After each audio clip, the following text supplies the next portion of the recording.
Where did I put my 1935 Beretta? Oh, there it is. Exactly where a 1935 Beretta should be. Alright, so if you hadn't figured it out and you don't understand why there's a Beretta in my fridge, what you need to do is go watch Dogs of War with Christopher Walken in it. But that was the intro for today's review video, where we take a look at a classic gun, the 1935 Beretta in .32 ACP. Now, I know that the gun in Dogs of War was a 1934 Beretta, which is chambered in .380, but I have one of these, and I like it a lot. It's an interesting historical piece, especially when you look at the lines on it. So this, interestingly enough, is what used to pass in Europe for a service pistol. As a matter of fact, the 1934 and 1935 Berettas were standard issue handguns to members of the Italian military during World War II, which is insane when you think about this as a service pistol. It's not big, all right? Like, there, I can cover the whole gun with my hand. But in this gun, you can see the roots of what would eventually become the 92 FS. It has that signature open top slide design, which I will say made this gun very reliable for a straight blowback gun, especially in an era where semi-automatic pistols were considered unreliable. Now, for this video, I didn't do my normal testing protocol. I didn't shoot the full Gabe White standards. I didn't shoot the IDPA 5x5 drill because that seemed a little ridiculous. But I did shoot it, so let's go to the range.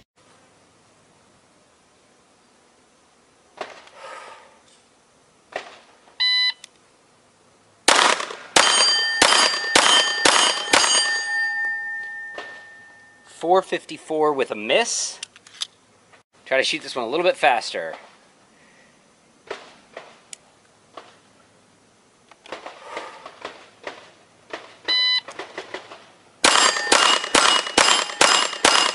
Woo! Okay, I got all 6. This mag is killing my pinky finger. Alright. Up next, immediate incapacitation. 2 quick headshots. Then, failure drill. Just 3 shots. So it's 1, 2. There's my failure drill. And there's my immediate incapacitation. Alright, let's do this. Oh, that was a 377, by the way.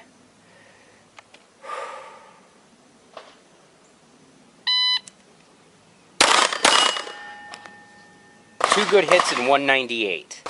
Alright, last but not least, 3 shots.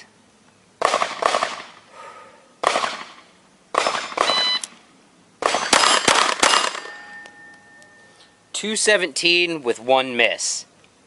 Alright, well that was fun. Now, in the video, you noticed me saying that the gun was killing my hand. That's because with a magazine inserted, it has this little razor sharp floor plate. So if I try to like smash my fingers up on the grip, my pinky finger ends up riding right on the tip of that floor plate, which let me tell you, that's quite unpleasant. What I ended up having to do was do a cowboy action style grip and move this pinky down to the bottom of the gun so that I could comfortably shoot it. I will say it functioned just fine. It ran through those rounds that I just fired pretty easily. Not the most accurate gun ever. We were shooting at a 8-inch steel plate, and the sights, as you can see, well, it's no wonder they taught a lot of point shooting back in the day. These sights are not awesome. But we're going to put them to the test because we're going to go shoot a group with this gun now, which is just, well, it's very ambitious. Camera's out at 15 yards now. I'm going to see if I can go 5 for 5 on that 8-inch steel plate with this. Helps if I put it on fire. There's 1, 2, 3, 4, 5. Well, the little gun shoots. That's pretty dope. As you can see, I was able to go 5 for 5 on an 8-inch steel plate with this gun. And I think that's about the limit of the accuracy that I'm going to be able to wring out of it. I know I said I was going to shoot a group. I lied. But a couple of just fun little facts about this gun. The slide locks to the rear in 2 different ways. So if you fire a magazine to completion, so I have an empty magazine in here, it will lock back on the follower of the magazine. When you then go to do a reload, you take that mag out and the slide just goes forward, meaning that when I put my fresh magazine in past this ugly heel style magazine release, I would have to rack the slide again. Now, the other way the slide locks to the rear is using the terribly unergonomic safety. So I can put the safety on like that, and now pull the slide to the rear and push the safety up, and it engages this notch on the slide, which allows me to keep the slide open for manipulations and things like that. Obviously, this isn't a gun I'm ever going to carry. I think it's a fun piece of history, especially given the development of small arms in both Europe and the United States, and it's fun to shoot. Once I figured out how to shoot it without gouging my pinky finger, that is. Anyway, that does it. The 1935 Beretta. It's a fun little old gun, all right? I had a lot of fun shooting it, and you can find used samples of these online for not a lot of money.